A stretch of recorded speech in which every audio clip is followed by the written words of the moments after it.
इस तस्वीर ने अमेरिका समेत पूरे यूरोप को हिला दिया है। इस तस्वीर में पीएम मोदी के साथ जो शख्स हैं, उनकी ताकत का अंदाजा डोनाल्ड ट्रंप और बाकी यूरोपीय देशों को है। तभी तो इस शख्स की पीएम मोदी से मुलाकात के बाद यूरोप का बयान आया है कि अगर अमेरिका ने भारत की अनदेखी जारी रखी तो अमेरिका भी हार जाएगा और हम भी हार जाएंगे। ऐसे में सवाल है कि पीएम मोदी के साथ ये शख्स कौन है जिससे मिलने के लिए एक वक्त डोनाल्ड ट्रंप भी पागल थे, लेकिन वो नहीं मिल पाए। दरअसल पीएम मोदी ने एससीओ समिट के दौरान चीन के एक बेहद ही ताकतवर नेता काई ची से मुलाकात की। आप काई ची को चीन के राष्ट्रपति शी जिनपिंग की परछाई बोल सकते हैं। शी जिनपिंग ने खुद पीएम मोदी से मुलाकात करने के बाद काई ची को पीएम मोदी से मिलवाया। इसका सीधा मतलब यह है कि इस बार चीन सही में भारत को लेकर कुछ बड़े फैसले लेने जा रहा है।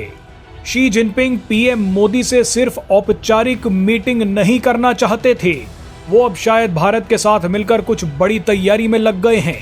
तभी उन्होंने काई ची को पीएम मोदी से मिलने के लिए भेज दिया। काई ची को शी जिनपिंग का राइट हैंड कहा जाता है। काई ची चीन को चलाने वाले 7 लोगों के सबसे ताकतवर ग्रुप यानी पॉलिट ब्यूरो स्टैंडिंग कमेटी के सदस्य हैं। 7 लोगों से बनी ये समिति ही चीन को चलाती है। यही देश के फैसले लेने वाला सबसे ताकतवर ग्रुप है। इसी ग्रुप में काई ची 5वें नंबर पर आते हैं। इस ग्रुप में शी जिनपिंग सबसे ऊपर हैं। काई ची 5वें नंबर पर हैं, लेकिन उनकी हैसियत दूसरे स्थान पर मौजूद प्रीमियर ली कियांग के बराबर ही है।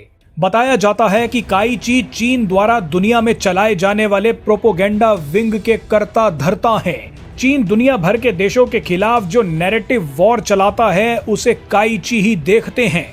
भारत के खिलाफ भी चीन जो नैरेटिव वॉर चलाता है, उसमें भी काफी हद तक काई ची का हाथ हो सकता है। लेकिन अब काई ची का पीएम मोदी से मिलना एक बहुत बड़े बदलाव की ओर इशारा कर रहा है। आने वाले दिनों में आपको शायद भारत के खिलाफ चीन का प्रोपोगेंडा ज्यादा नहीं दिखेगा।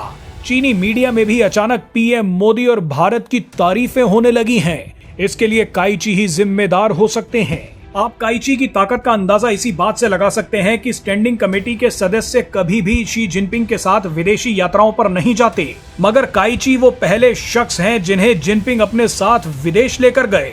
2003 में तो शी जिनपिंग जब जो बाइडेन से मिलने गए तो अपने साथ काई ची को भी ले गए। पुतिन के साथ मुलाकात में भी शी जिनपिंग काई ची को लेकर गए और अब शी जिनपिंग के कहने पर काई ची ने पीएम मोदी से मुलाकात की है। जनवरी 2025 में जब अमेरिका में डोनाल्ड ट्रंप राष्ट्रपति पद की शपथ ले रहे थे, उस समय अमेरिका चाहता था कि शी जिनपिंग और काई ची शपथ ग्रहण समारोह में आए, लेकिन ऐसा हो नहीं पाया। डोनाल्ड ट्रंप भी जानते हैं कि काई ची की चीन में क्या ताकत है। शी जिनपिंग जो फैसले लेते हैं, उन्हें लागू कराने का काम काई ची का ही है। इसी कड़ी में काई ची का पीएम मोदी से मिलना बेहद महत्वपूर्ण है। काई ची चीन के जनरल ऑफिस के डायरेक्टर हैं। ये ऑफिस चीन की पॉलिट ब्यूरो पार्टी का कंट्रोल रूम है। शी जिनपिंग जो आदेश देते हैं, उन्हें लागू कराने का काम इसी ऑफिस का है और इस ऑफिस के हेड हैं काई ची। यानी भारत को लेकर अब जो बड़े फैसले होंगे, उसमें काई ची की भूमिका सबसे ज्यादा होगी। अब शायद इसी को देखकर यूरोप के नेताओं को सही में डर सताने लगा है।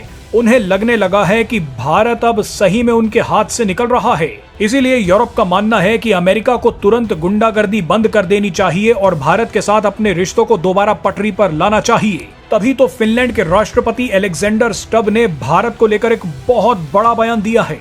अलेक्जेंडर स्टब ने कहा है कि अगर यूरोप और अमेरिका भारत के साथ विदेश नीति में अधिक सम्मान और सहयोग नहीं दिखाता, तो इसका नतीजा ये होगा कि अमेरिका भी हारेगा और हम भी हार जाएंगे।